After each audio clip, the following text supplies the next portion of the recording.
ಅನುದಿನ ಅನುಕ್ಷಣ ಮನೆಯಲ್ಲೂ ಕಲಿಯೋಣ, ಕಲಿಕೆಯ ಹೊಸ ಹಾದಿಯಲಿ ಜೊತೆಗೂಡಿ ಹೆಜ್ಜೆಯ ಹಾಕೋಣ, ಸಂತಸದಿ ಕಲಿಯೋಣ ನಮ್ಮ ಹೆಮ್ಮೆಯ ಈ ಕ್ಲಾಸಿನಲ್ಲಿ.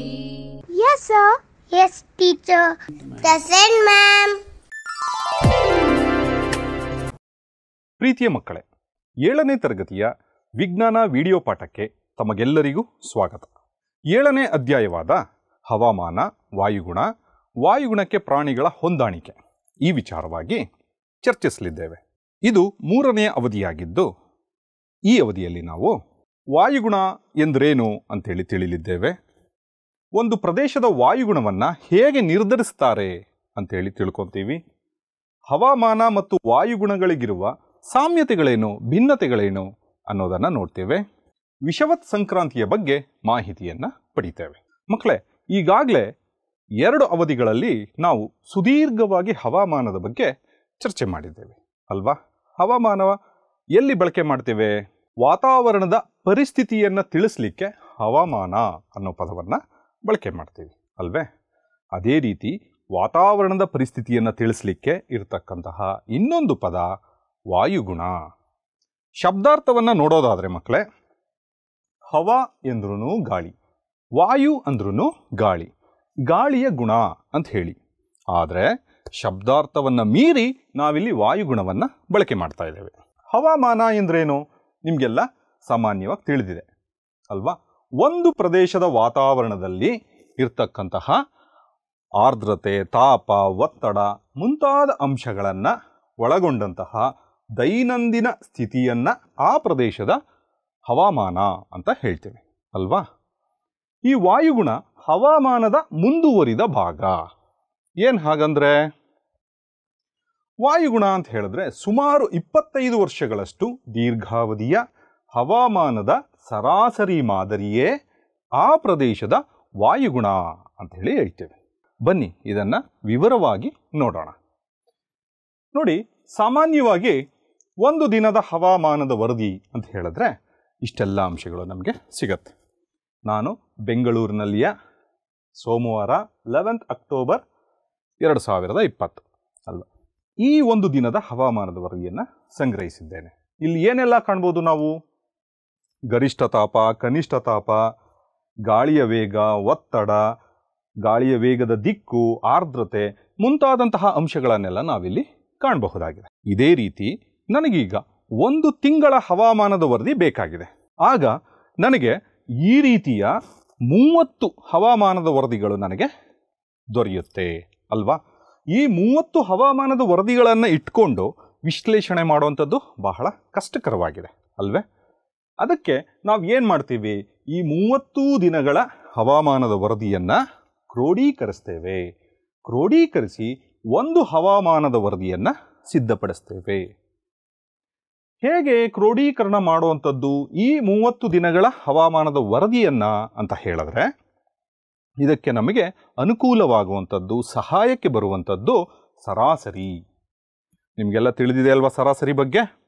ಬನ್ನಿ ಇದನ್ನು ವಿವರವಾಗಿ ನೋಡೋಣ, ಹೇಗೆ ಕ್ರಿಯೆ ನಡೆಯುತ್ತೆ ಅಂತ ಹೇಳಿ. ಹವಾಮಾನದ ಘಟಕಾಂಶಗಳಲ್ಲಿ ಹಲವಾರು ಇದ್ದಾವೆ ಅಲ್ವಾ? ಅದರಲ್ಲಿ ತಾಪವನ್ನು ನಾನಿಲ್ಲಿ ಪರಿಗಣಿಸಿದ್ದೇನೆ. ಒಂದು ದಿನದ ಗರಿಷ್ಠ ತಾಪ ಮತ್ತು ಕನಿಷ್ಠ ತಾಪ. ಕನಿಷ್ಠ ತಾಪ 17 ಡಿಗ್ರಿ ಸೆಲ್ಸಿಯಸ್ ಇದೆ, ಗರಿಷ್ಠ ತಾಪ 27 ಡಿಗ್ರಿ ಸೆಲ್ಸಿಯಸ್ನಷ್ಟಿದೆ. ನೋಡಿ, ಒಂದು ತಿಂಗಳ ಪ್ರತಿದಿನದ ಗರಿಷ್ಠ ತಾಪವನ್ನು ನಾನಿಲ್ಲಿ ಕಲೆ ಹಾಕಿದ್ದೇನೆ. ಈ ತಿಂಗಳಿನಲ್ಲಿ 31 ದಿನ ಇದೆ, ಹಾಗಾಗಿ 31 ಗರಿಷ್ಠ ತಾಪಗಳು ಇಲ್ಲಿ ಇದ್ದಾವೆ. ಈಗ ಈ 31 ಗರಿಷ್ಠ ತಾಪಗಳನ್ನು ಕ್ರೋಢೀಕರಿಸಿ ಒಂದು ಸಂಖ್ಯೆ ಹೇಳಬೇಕಿದೆ. ಆ ಒಂದು ಸಂಖ್ಯೆ ಈ ಒಂದು ತಿಂಗಳ ಗರಿಷ್ಠ ತಾಪವನ್ನು ಸೂಚಿಸಬೇಕಿದೆ, ಪ್ರತಿನಿಧಿಸಬೇಕಿದೆ. ಅದಕ್ಕಾಗಿ ನಾವು ಬಳಕೆ ಮಾಡೋದು ಸರಾಸರಿಯನ್ನು.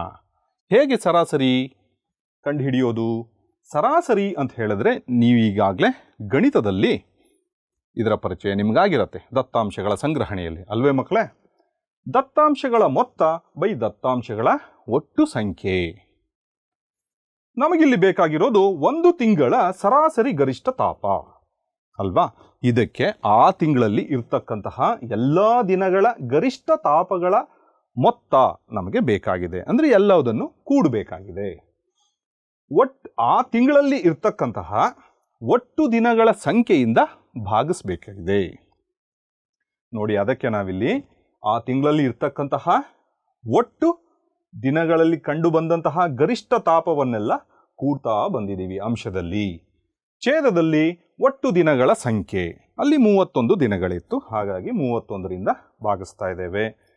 ಒಟ್ಟು ಮೊತ್ತ ಏನು ಬಂದಿದೆ? 932 ಬೈ 31. 31ರಿಂದ ಭಾಗಿಸಿದಾಗ 30.06 ಡಿಗ್ರಿ ಸೆಲ್ಸಿಯಸ್ ಏನಿದು? ಒಂದು ತಿಂಗಳ ಸರಾಸರಿ ಗರಿಷ್ಠ ತಾಪವಾಗಿರುತ್ತೆ ಅಲ್ವಾ? ಇದನ್ನ ನಕ್ಷೆಯಲ್ಲಿ ನೋಡೋಣ ಬನ್ನಿ ಮಕ್ಕಳೇ. ಈ ಕಾಣ್ತಕ್ಕಂತಹ ಕೆಂಪು ಗೆರೆ ಸರಾಸರಿ ಗರಿಷ್ಠ ತಾಪ ಒಂದು ತಿಂಗಳಿನಲ್ಲಿ 30.06 ಡಿಗ್ರಿ ಸೆಲ್ಸಿಯಸ್ನಷ್ಟಿದೆ. ನಾವು ಇದೇ ರೀತಿ ಕನಿಷ್ಠ ತಾಪವನ್ನು ಸಹ ಸರಾಸರಿ ತೆಗೆದುಕೊಳ್ಳಬಹುದು. ನಂತರ ಹಾಗೆ ಮಳೆಯ ಪ್ರಮಾಣ, ಆರ್ದ್ರತೆ, ಗಾಳಿಯ ಒತ್ತಡ, ಗಾಳಿಯ ವೇಗ ಮುಂತಾದ ಅಂಶಗಳನ್ನೆಲ್ಲ ಸರಾಸರಿಯನ್ನು ತೆಗೆದುಕೊಂಡಿದ್ದೇ ಆದರೆ ನಮಗೆ ಒಂದು ತಿಂಗಳ ಸರಾಸರಿ ಹವಾಮಾನದ ವರದಿ ಸಿದ್ಧ ಆಗತ್ತೆ. ಇಲ್ಲಿ ಪ್ರಮುಖವಾಗಿ ನಾವು ಕನಿಷ್ಠ ತಾಪ, ಗರಿಷ್ಠ ತಾಪ, ಮಳೆಯ ಪ್ರಮಾಣ ಅಷ್ಟನ್ನೇ ತಗೊಂಡಿದ್ದೇವೆ. ಇದು ಜನವರಿಯ ತಿಂಗಳದ್ದು. ಹಾಗೇನೆ ಪ್ರತಿ ತಿಂಗಳದ್ದು ನಾವು ಪಡಿತಾ ಹೋದರೆ ಒಂದು ವರ್ಷದ ಸರಾಸರಿ ಹವಾಮಾನದ ವರದಿಯನ್ನು ನಾವು ಪಡ್ಕೋಬಹುದಾಗಿದೆ. ಈ ಒಂದು ವರ್ಷದ ಹವಾಮಾನದ ವರದಿಯನ್ನು ಇಟ್ಕೊಂಡು ನಾವು ವಾಯುಗುಣವನ್ನು ನಿಗದಿಪಡಿಸೋಲ್ಲ. ಮತ್ತು ಹೇಗೆ? ಈ ರೀತಿಯ ಅನೇಕ ವರ್ಷಗಳು, ಸುಮಾರು 25ರಿಂದ 30 ವರ್ಷಗಳು, ಅದಕ್ಕಿಂತನೂ ಹೆಚ್ಚು, ಈ ರೀತಿ ಪ್ರತಿ ವರ್ಷದ ಸರಾಸರಿ ಹವಾಮಾನದ ವರದಿಗಳನ್ನೆಲ್ಲ ಇಟ್ಕೊಂಡು ವಿಶ್ಲೇಷಣೆ ಮಾಡಲಾಗತ್ತೆ. ಪ್ರತಿ ವರ್ಷದಲ್ಲೂ ಸಹ ಯಾವ ಭಾಗದಲ್ಲಿ ಹೆಚ್ಚು ಮಳೆ ಬೀಳುತ್ತೆ, ವರ್ಷದ ಯಾವ ಭಾಗದಲ್ಲಿ ಅತಿ ಹೆಚ್ಚು ಉಷ್ಣತೆ ಇರುತ್ತೆ, ವರ್ಷದ ಯಾವ ಭಾಗದಲ್ಲಿ ಮಾರುತಗಳು ಒಂದು ಕಡೆಯಿಂದ ಇನ್ನೊಂದು ಕಡೆಗೆ ಯಾವ ದಿಕ್ಕಿನಲ್ಲಿ ಚಲಿಸುತ್ತೆ, ಅದರ ವೇಗ ಎಷ್ಟಿರುತ್ತೆ, ಈ ರೀತಿಯ ಅನೇಕ ಅಂಶಗಳನ್ನೆಲ್ಲ ಕ್ರೋಢೀಕರಿಸಿ ಆ ಒಂದು ಪ್ರದೇಶದ ವಾಯುಗುಣವನ್ನು ನಿರ್ಧರಿಸಲಾಗತ್ತೆ. ಈಗ ಕೆಲವು ಉದಾಹರಣೆಗಳನ್ನು ನೋಡೋಣ ಬನ್ನಿ. ನೋಡಿ, ಜಮ್ಮು ಮತ್ತು ಕಾಶ್ಮೀರ, ಇಲ್ಲಿರ್ತಕ್ಕಂತಹ ಶ್ರೀನಗರ, ಅಲ್ಲಿಯ ವಾಯುಗುಣವನ್ನು ನೋಡೋದಾದರೆ ಇಲ್ಲಿಯ ಒಂದು ವರ್ಷದ ಹವಾಮಾನದ ಮಾದರಿಯನ್ನು ಇಟ್ಕೊಂಡು ನಾವು ಚರ್ಚಿಸಲಿಕ್ಕೆ, ತಿಳ್ಕೊಳ್ಳೋದಿಕ್ಕಷ್ಟೇ ಬಳಕೆ ಮಾಡ್ತಾ ಇದ್ದೀವಿ. ನೋಡಿ, ಈ ಭಾಗದಲ್ಲಿ ನೋಡೋದಾದರೆ ತಾಪ ಸಾಮಾನ್ಯವಾಗಿ ನೋಡಿ 23 ಡಿಗ್ರಿ ಸೆಲ್ಸಿಯಸ್ ಇಂದ 27 ಡಿಗ್ರಿ 30 ಡಿಗ್ರಿ ಸೆಲ್ಸಿಯಸ್ ಈ ಭಾಗದಲ್ಲಿ ನಮಗೆ ಸಾಮಾನ್ಯವಾದ ತಾಪ ಕಂಡು ಬರುತ್ತೆ. ಈ ಕಡೆಗೆ ಮತ್ತು ಈ ಕಡೆಗೆ ಎಲ್ಲ ತಾಪ ಕಡಿಮೆ ಆಗ್ತಾ ಇದೆ. ಎಷ್ಟು ಕಡಿಮೆ ಆಗ್ತಾ ಇದೆ? ಕನಿಷ್ಠ ತಾಪ ನೋಡಿ -2.3 ಡಿಗ್ರಿ ಸೆಲ್ಸಿಯಸ್, ಅಂದ್ರೆ ನೆಗೆಟಿವ್ ಟೆಂಪರೇಚರ್ ಹೋಗ್ಬಿಡ್ತು. ತುಂಬ ಟೆಂಪರೇಚರ್ ಏನಾಗಿದೆ? ತಾಪ ಬಹಳ ಕಡಿಮೆ ಆಗಿದೆ. ಹಾಗಾಗಿ ಉಷ್ಣತೆಗೆ ಸಂಬಂಧಪಟ್ಟ ಹಾಗೆ ಏನು ಹೇಳ್ಬೋದು? ಇದು ಅಷ್ಟೇನು ಉಷ್ಣತೆಯಿಂದ ಕೂಡಿದ ಪ್ರದೇಶ ಅಲ್ಲ, ಶೀತವಾದಂತಹ ಪ್ರದೇಶ ಅಂತ ಹೇಳ್ಬೋದು ಅಲ್ವಾ? ಹಾಗೆ ಮಳೆಯ ಪ್ರಮಾಣವನ್ನು ನೋಡೋದಾದರೆ ನೋಡಿ, ವರ್ಷ ಪೂರ್ತಿ ಮಳೆ ಬಂದಿದೆ. ಇದನ್ನ ನಾವು ನಕ್ಷೆಯಲ್ಲಿ ನೋಡಿದ್ರೆ ಇನ್ನೂ ನಮಗೆ ಚೆನ್ನಾಗಿ ಅರ್ಥವಾಗತ್ತೆ. ನೋಡಿ, ನಕ್ಷೆಯಲ್ಲಿ ಈ ಸ್ತಂಭ ನಕ್ಷೆಗಳು ಮಳೆಯ ಪ್ರಮಾಣವನ್ನು ಸೂಚಿಸ್ತವೆ. ಅತಿ ಹೆಚ್ಚು ಮಳೆ ಬಂದಿರೋದು ಯಾವಾಗ? ಮಾರ್ಚ್ ತಿಂಗಳಲ್ಲಿ 99 ಮಿಲಿಮೀಟರ್ ನಷ್ಟು ಸರಾಸರಿ ಮಳೆ ಬಂದಿದೆ. ಹಾಗೆ ತಾಪವನ್ನು ನೋಡೋದಾದ್ರೆ ನೋಡಿ, ಈ ಕಡೆ ತಾಪವನ್ನು ನೋಡಬೇಕಾಗತ್ತೆ. ಇದು ಗರಿಷ್ಠ ತಾಪವಾಗಿರುತ್ತೆ, ಇದು ಕನಿಷ್ಠ ತಾಪವಾಗಿರುತ್ತೆ. ತಾಪ ಸಾಮಾನ್ಯವಾಗಿ 30 ಡಿಗ್ರಿ ಸೆಲ್ಸಿಯಸ್ನ ಆಜುಬಾಜಿನಲ್ಲಿ ಎಲ್ಲಿದೆ ನೋಡಿ, ಈ ಭಾಗದಲ್ಲಿ ನಾವು ಕಾಣ್ತೇವೆ. ಜೂನ್ನಿಂದ ಸೆಪ್ಟೆಂಬರ್ವರೆಗೂ 30 ಡಿಗ್ರಿ ಸೆಲ್ಸಿಯಸ್ನ ಆಜುಬಾಜಿನಲ್ಲಿದೆ, ಸಾಮಾನ್ಯ ತಾಪ ಇದೆ. ಇನ್ನು ಮಿಕ್ಕಿದ ಭಾಗಗಳಲ್ಲಿ ಬಹುತೇಕ ಉಷ್ಣತೆ ಕಡಿಮೆ ಇದೆ. ಹಾಗಾಗಿ ಇದನ್ನು ನಾವು ಶೀತ ಪ್ರದೇಶ ಅಂತ ಕರಿಬಹುದು. ಹಾಗಾಗಿ ಇಲ್ಲಿಯ ವಾಯುಗುಣವನ್ನು ಹೇಳೋದಾದರೆ ಶೀತ ಮತ್ತು ತೇವಭರಿತ ವಾಯುಗುಣ ಅಂತ ಹೇಳಿ ನಾವು ಹೇಳ್ಬೋದು. ಇನ್ನೊಂದು ಉದಾಹರಣೆ ನೋಡೋಣ. ತಿರುವನಂತಪುರ ಕೇರಳದಲ್ಲಿದೆ ಅಲ್ವಾ? ಇಲ್ಲಿಯ ವಾಯುಗುಣವನ್ನು ನೋಡೋದಾದರೆ ನೋಡಿ, ಗರಿಷ್ಠ ತಾಪ 29 ಡಿಗ್ರಿ ಸೆಲ್ಸಿಯಸ್ನಿಂದ 31-32 ಡಿಗ್ರಿ ಸೆಲ್ಸಿಯಸ್ ಈ ಆಜುಬಾಜೆ ಇದೆ. ಮಳೆಯ ಪ್ರಮಾಣ ವರ್ಷ ಪೂರ್ತಿ ಇಲ್ಲೂ ಸಹ ಮಳೆಯಾಗಿದೆ. ನಕ್ಷೆಯಲ್ಲಿ ನೋಡೋಣ ಬನ್ನಿ. ಜೂನ್ನಲ್ಲಿ ಅತ್ಯಂತ ಹೆಚ್ಚು ಮಳೆಯಾಗಿದೆ. ಜೂನ್ ತಿಂಗಳಿನಲ್ಲಿ 321 ಮಿಲಿಮೀಟರ್ನಷ್ಟು ಅತ್ಯಧಿಕ ಮಳೆಯಾಗಿದೆ. ಜಮ್ಮು ಮತ್ತು ಕಾಶ್ಮೀರಕ್ಕೆ ಹೋಲಿಸಿದ್ರೆ ಇಲ್ಲಿ ಹೆಚ್ಚು ಮಳೆಯಾಗಿದೆ. ಹಾಗೆ ತಾಪವನ್ನು ಗಮನಿಸಿ, ಗರಿಷ್ಠ ತಾಪ ಮತ್ತು ಕನಿಷ್ಠ ತಾಪವನ್ನು. ಈ ತಾಪ 30 ಡಿಗ್ರಿ ಸೆಲ್ಸಿಯಸ್ನ ಆಜುಬಾಜೆ ವರ್ಷ ಪೂರ್ತಿ ಇದೆ ಅಂತ ಹೇಳಿದ್ರೆ ಇಲ್ಲಿ ವರ್ಷ ಪೂರ್ತಿ ಉಷ್ಣತೆ ಇದ್ದೇ ಇರುತ್ತೆ, ಹೌದಲ್ವಾ? ಹಾಗಾಗಿ ಇಲ್ಲಿಯ ವಾಯುಗುಣ ಹೇಳೋದು ಅಂತ ಹೇಳಿದ್ರೆ ಉಷ್ಣತೆಯಿಂದ ಕೂಡಿದ ಪ್ರದೇಶ, ಜೊತೆಗೆ ಮಳೆ ಬರ್ತಾ ಇದೆ ಅಂದರೆ ತೇವಭರಿತವಾದಂತಹ ಪ್ರದೇಶ. ಹಾಗಾಗಿ ಉಷ್ಣ ಮತ್ತು ತೇವಭರಿತ ವಾಯುಗುಣವನ್ನು ಹೊಂದಿದೆ ಅಂತ ಹೇಳ್ಬೋದು. ನಂತರದ ಉದಾಹರಣೆ ರಾಜಸ್ಥಾನದ ವಾಯುಗುಣ. ಬೇಗ ಜ್ಞಾಪಕಕ್ಕೆ ಬರುವಂಥದ್ದು ಅಲ್ಲಿನ ಮರುಭೂಮಿ ಮತ್ತು ಅರಮನೆ ಅಲ್ವಾ? ಈ ಮರುಭೂಮಿ ಬಗ್ಗೆ ನಿಮಗೆ ಚೆನ್ನಾಗಿ ತಿಳಿದಿದೆ. ಇಲ್ಲಿ ಹೆಚ್ಚು ಮಳೆ ಬರೋಲ್ಲ, ಬಹಳ ಉಷ್ಣತೆ ಹೆಚ್ಚು. ಚಳಿಗಾಲದಲ್ಲಿ ಉಷ್ಣತೆ ಬಹಳ ಕಡಿಮೆ ಆಗತ್ತೆ ರಾತ್ರಿ ಹೊತ್ತು ಅಲ್ವಾ? ಮಳೆ ಬರೋಲ್ಲ ಅಂದರೆ ಇಲ್ಲಿ ಆರ್ದ್ರತೆಯೂ ಸಹ ಬಹಳ ಕಡಿಮೆ. ಹಾಗಾಗಿ ಇಲ್ಲಿ ನಾವು ಯಾವ ರೀತಿಯ ವಾಯುಗುಣವನ್ನು ಕಾಣಬಹುದು? ಉಷ್ಣ ಮತ್ತು ಶುಷ್ಕ ವಾಯುಗುಣವನ್ನು ಕಾಣಬಹುದು. ಉಷ್ಣ ಅಂತ ಹೇಳಿದ್ರೆ ಉಷ್ಣತೆ ಹೆಚ್ಚು, ಶುಷ್ಕ ಅಂತ ಹೇಳಿದ್ರೆ ಗಾಳಿಯಲ್ಲಿ ತೇವಾಂಶ ಬಹಳ ಕಡಿಮೆ ಇದೆ, ಹಾಗಾಗಿ ಶುಷ್ಕ ವಾಯುಗುಣ ಅಂತ ಹೇಳ್ತೀವಿ. ಆದರೆ ಈ ಚಿತ್ರ ನೋಡಿ ಮಕ್ಕಳೇ, ಈ ಮೋಡಗಳೆಲ್ಲ ಕಾಣ್ತಾ ಇದೆ ಅಲ್ವಾ ನಿಮಗೆ? ಅಲ್ಲಿಯ ಹವಾಮಾನ ಹೇಳಿ ಅಂತ ಹೇಳಿದ್ರೆ ಮೋಡ ಕವಿದ ವಾತಾವರಣ ಅಂತ ಹೇಳ್ಬೋದು. ಆದರೆ ಅದರ ವಾಯುಗುಣ ಹೇಳಿದಾಗ ಉಷ್ಣ ಮತ್ತು ಶುಷ್ಕ ವಾಯುಗುಣವೇ ಆಗಿರುತ್ತೆ. ಇದರಿಂದ ಏನು ತಿಳಿದು ಬರುತ್ತೆ? ಉಷ್ಣ ಮತ್ತು ಶುಷ್ಕ ವಾಯುಗುಣ ಅಂತ ಹೇಳಿದ್ರೆ ಇದು ಬಹಳ ದೀರ್ಘಕಾಲದವರೆಗೂ ಇರತಕ್ಕಂಥದ್ದು. ಹವಾಮಾನ ಅಂತ ಹೇಳಿದ್ರೆ ಅದು ಕಡಿಮೆ ಅವಧಿಯಲ್ಲಿ ಹೇಳ್ತೀವಿ. ನಂತರ ನೋಡಿ ಇನ್ನೊಂದು ಉದಾಹರಣೆ, ಈಶಾನ್ಯ ಭಾರತದ ವಾಯುಗುಣ. ಕಾಣ್ತಾ ಇದೆ ಅಲ್ವೇ ಮಕ್ಕಳೇ? ಇಲ್ಲಿ ಬಹಳಷ್ಟು ಮಳೆ ಬರುತ್ತೆ.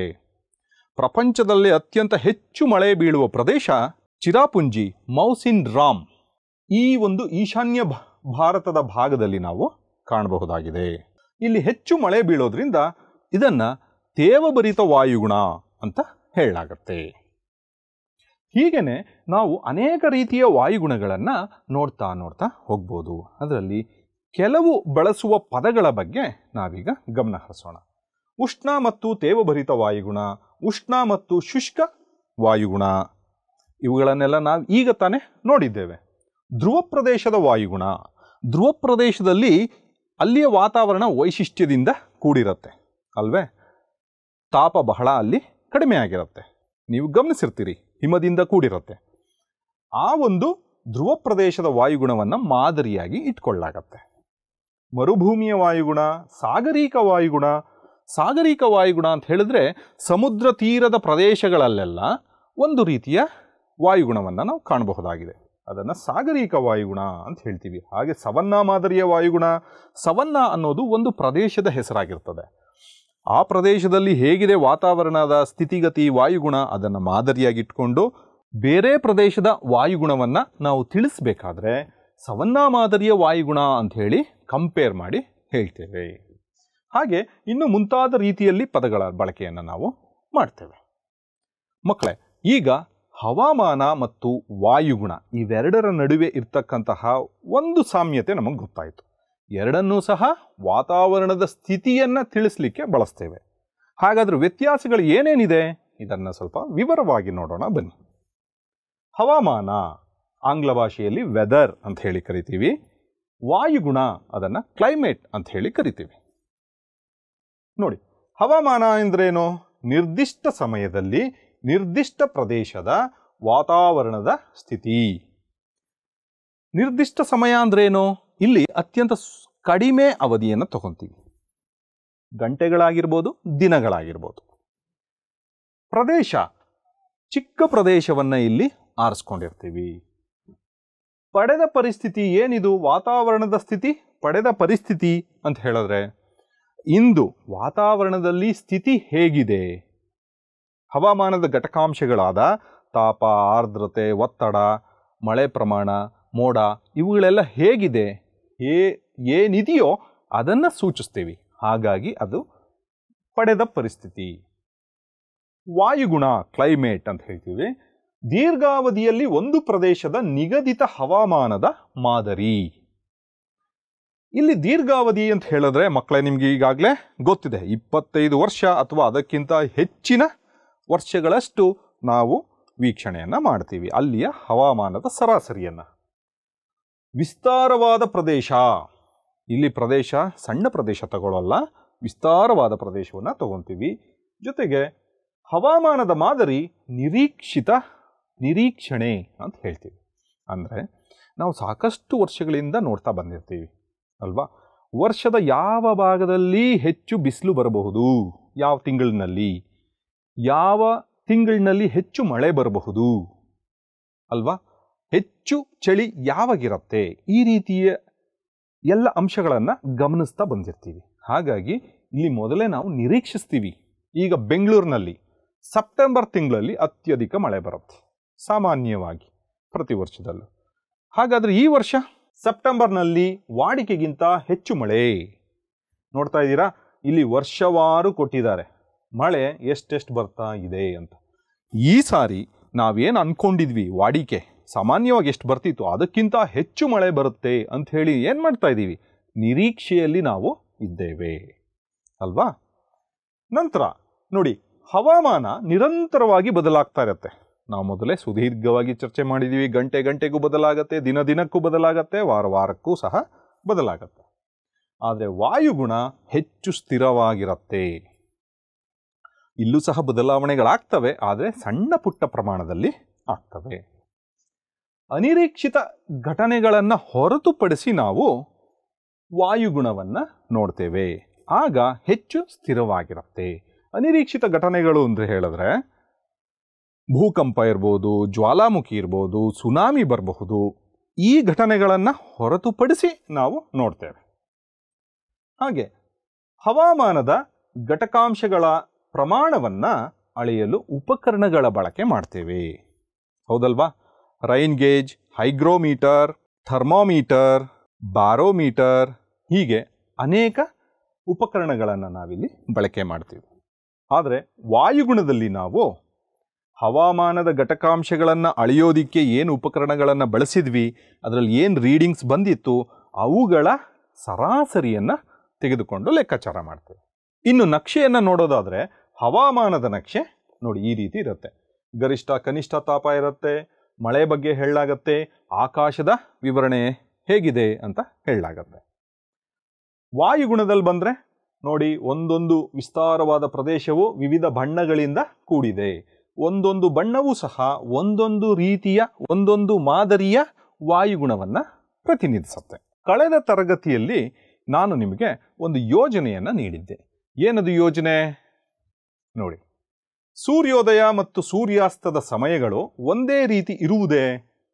ನೀವು ವಾಸಿಸುವ ಪ್ರದೇಶದಲ್ಲಿ ಬೇಸಿಗೆ ಮತ್ತು ಚಳಿಗಾಲದಲ್ಲಿಯ ಸೂರ್ಯೋದಯ ಮತ್ತು ಸೂರ್ಯಾಸ್ತದ ಸಮಯವನ್ನು ಹವಾಮಾನ ವರದಿಯಿಂದ ಸಂಗ್ರಹಿಸಿ ಅಂತ ಹೇಳಿದ್ದೆ. ಸಂಗ್ರಹಿಸಿದ್ದೀರಾ? ನೀವು ಸಹ ಸಂಗ್ರಹಿಸಿರ್ತೀರಿ ಅಂತ ಭಾವಿಸ್ತೇನೆ. ನಾನು ಮಾಹಿತಿಯನ್ನು ಸಂಗ್ರಹಿಸಿದ್ದೇನೆ, ನೋಡೋಣ ಬನ್ನಿ. ನೋಡಿ, 2019ರಲ್ಲಿ ಬೆಂಗಳೂರಿನಲ್ಲಿ ಜೂನ್ ಮತ್ತು ಡಿಸೆಂಬರ್ ತಿಂಗಳಿನಲ್ಲಿ ಒಂದು 5 ದಿನದಲ್ಲಿ 21ನೇ ತಾರೀಕಿಂದ 25ನೇ ತಾರೀಕುವರೆಗೂ ಸೂರ್ಯೋದಯ ಯಾವ ಸಮಯಕ್ಕಾಯಿತು, ಸೂರ್ಯಾಸ್ತ ಯಾವ ಸಮಯಕ್ಕಾಯಿತು ಅಂತ ಪಟ್ಟಿ ಮಾಡಿದ್ದೇನೆ. ಇವುಗಳ ವ್ಯತ್ಯಾಸವನ್ನು ತೆಗೆದುಕೊಂಡಾಗ ಅಲ್ಲಿ ಹಗಲಿನ ಅವಧಿ ಎಷ್ಟಿತ್ತು ಅಂತ ಅನ್ನೋದು ಕಂಡು ಬರುತ್ತೆ. ನೋಡಿ, ಇವುಗಳ ವ್ಯತ್ಯಾಸ ತೆಗೆದುಕೊಂಡಾಗ ಹಗಲಿನ ಅವಧಿ 13 ಗಂಟೆ ಬಂದಿದೆ. 13 ಗಂಟೆ 7 ನಿಮಿಷ, 12 ಗಂಟೆ 55 ನಿಮಿಷ ಅಲ್ವಾ. 13 ಗಂಟೆಗಳ ಕಾಲ ಹಗಲು ಇತ್ತು ಅಂತ ಹೇಳ್ಬೋದು.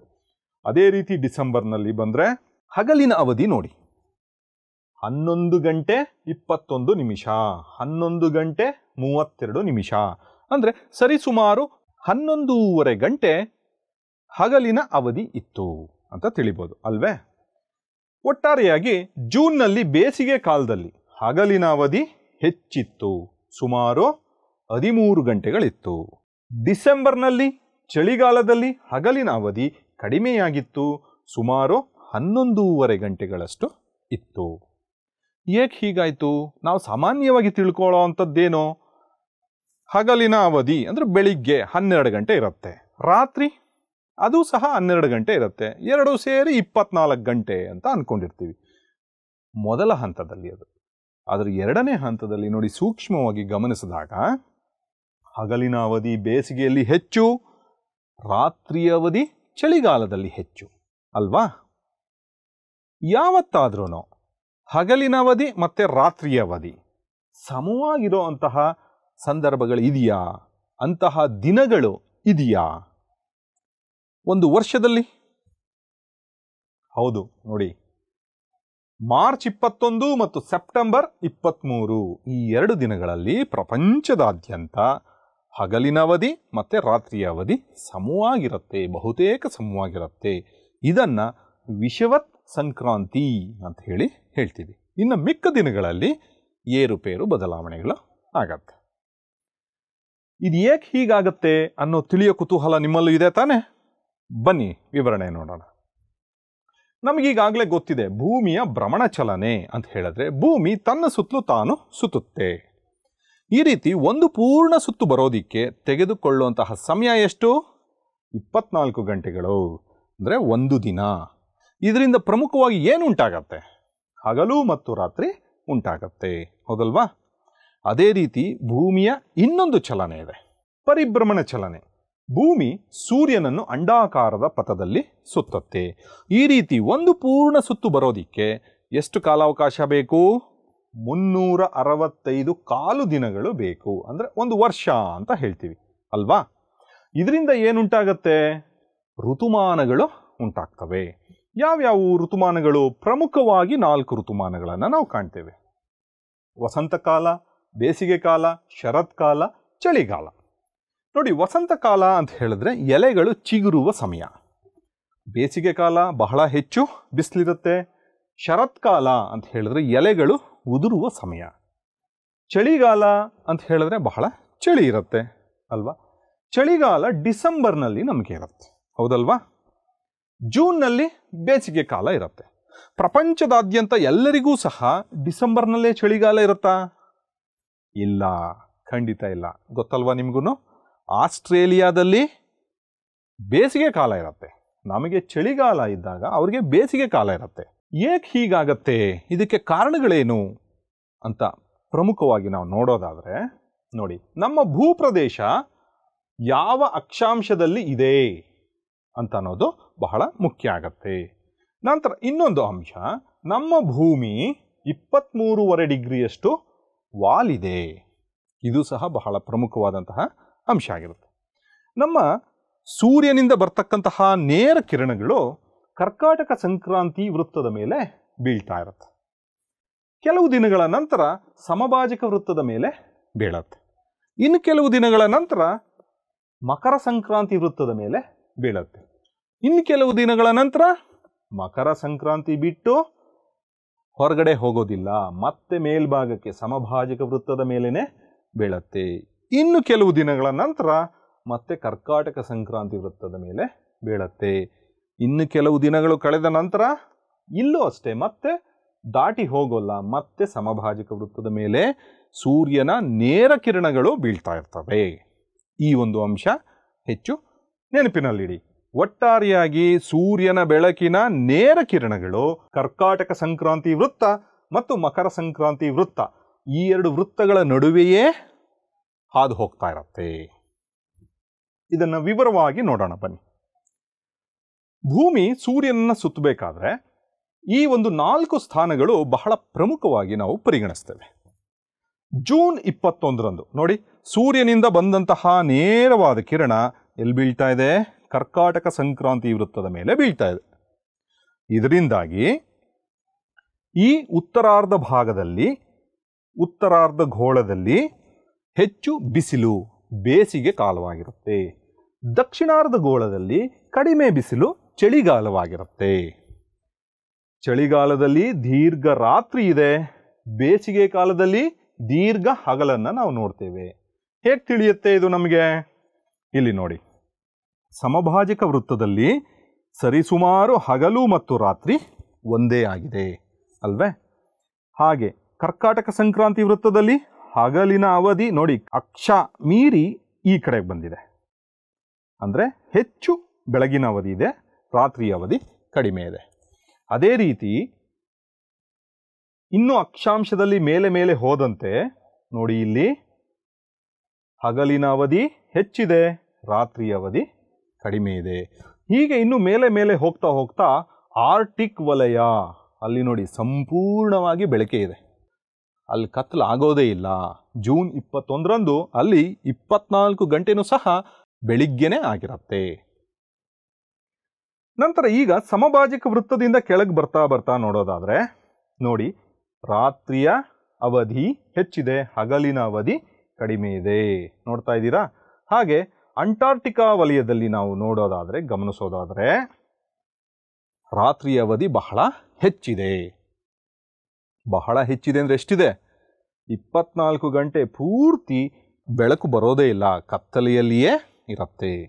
ನೋಡಿ ಜೂನ್ 21ರಂದು ಸಮಭಾಜಕ ವೃತ್ತದಿಂದ ಅಕ್ಷಾಂಶದಲ್ಲಿ ನಾವು ಮೇಲ್ ಹೋಗ್ತಾ ಹೋಗ್ತಾ ಹೋಗ್ತಾ ಏನಾಗುತ್ತೆ?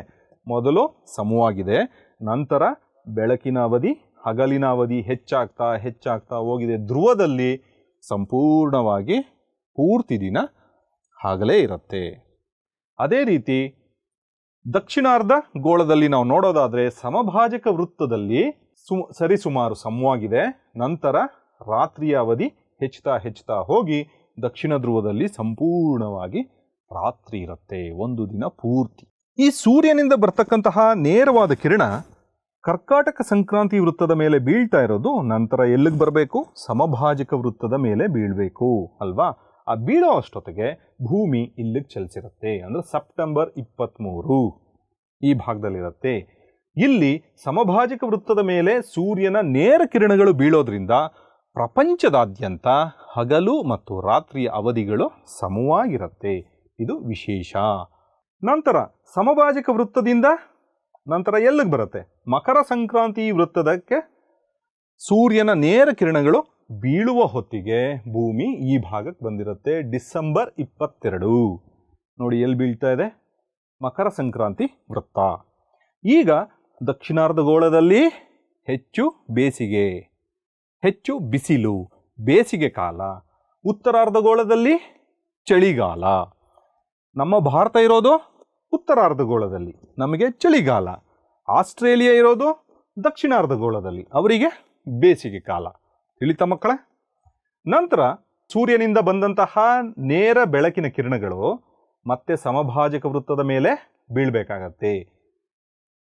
ಬೀಳೋ ಹೊತ್ತಿಗೆ ನೋಡಿ ಭೂಮಿ ಈ ಭಾಗಕ್ಕೆ ಬರುತ್ತೆ. ಮಾರ್ಚ್ 21ರಂದು ಇಲ್ಲಿ ಸಮಭಾಜಕ ವೃತ್ತದ ಮೇಲೆ ಬೆಳಕಿನ ಕಿರಣಗಳು, ನೇರವಾದ ಸೂರ್ಯನ ಬೆಳಕಿನ ಕಿರಣಗಳು ಬೀಳೋದ್ರಿಂದ ಇಲ್ಲೂ ಸಹ ಪ್ರಪಂಚದಾದ್ಯಂತ ಹಗಲು ಮತ್ತು ರಾತ್ರಿಯ ಅವಧಿ ಸಮವಾಗಿರುತ್ತೆ. ಮತ್ತೆ ಈ ನೇರ ಕಿರಣಗಳು ಕರ್ಕಾಟಕ ಸಂಕ್ರಾಂತಿ ವೃತ್ತದ ಮೇಲೆ ಬೀಳುತ್ತೆ. ಆಗ ಮತ್ತೆ ಜೂನ್ 21 ಈ ಸ್ಥಳಕ್ಕೆ ಬರುತ್ತೆ. ಈ ಒಂದು ಕ್ರಿಯೆ ಪುನರಾವರ್ತನೆ ಆಗ್ತಾ ಇರುತ್ತೆ. ಇಲ್ಲಿ ಸೆಪ್ಟೆಂಬರ್ 23 ಮತ್ತು ಮಾರ್ಚ್ 21 ಈ ಎರಡು ಸ್ಥಳಗಳಲ್ಲಿ ಏನಾಗಿರುತ್ತೆ? ಪ್ರಪಂಚದಾದ್ಯಂತ ಹಗಲು ಮತ್ತು ರಾತ್ರಿ ಬಹುತೇಕ ಸಮವಾಗಿರುತ್ತೆ. ಹಾಗಾಗಿ ಇವುಗಳನ್ನು ವಿಷುವತ್ ಸಂಕ್ರಾಂತಿ ಅಂತ ಹೇಳ್ತೀವಿ. ಈಗ ಯೋಜನೆ. ಭಾರತ ಮತ್ತು ಕರ್ನಾಟಕದ ವಾಯುಗುಣದ ನಕ್ಷೆಯನ್ನು ರಚಿಸಿ ನಿಮ್ಮ ಶಿಕ್ಷಕರಿಗೆ ತೋರಿಸ್ತಿರಲ್ವಾ ಮಕ್ಕಳೇ? ಇಲ್ಲಿಯವರೆಗೂ ವಿಡಿಯೋ ಪಾಠವನ್ನು ವೀಕ್ಷಿಸಿದ ತಮಗೆಲ್ಲರಿಗೂ ಧನ್ಯವಾದಗಳು. ನಾನು ಮೋಹನ್ ಕುಮಾರ್ ಕೆ, ಸರ್ಕಾರಿ ಹಿರಿಯ ಪ್ರಾಥಮಿಕ ಶಾಲೆ ಕೋಲೂರು, ಬೆಂಗಳೂರು ದಕ್ಷಿಣ ವಲಯ 1 ಇಲ್ಲಿ ಸಹ ಶಿಕ್ಷಕನಾಗಿ ಕಾರ್ಯನಿರ್ವಹಿಸ್ತಾ ಇದ್ದೇನೆ. ತಮಗೆಲ್ಲರಿಗೂ ಧನ್ಯವಾದಗಳು. ಅನುದಿನ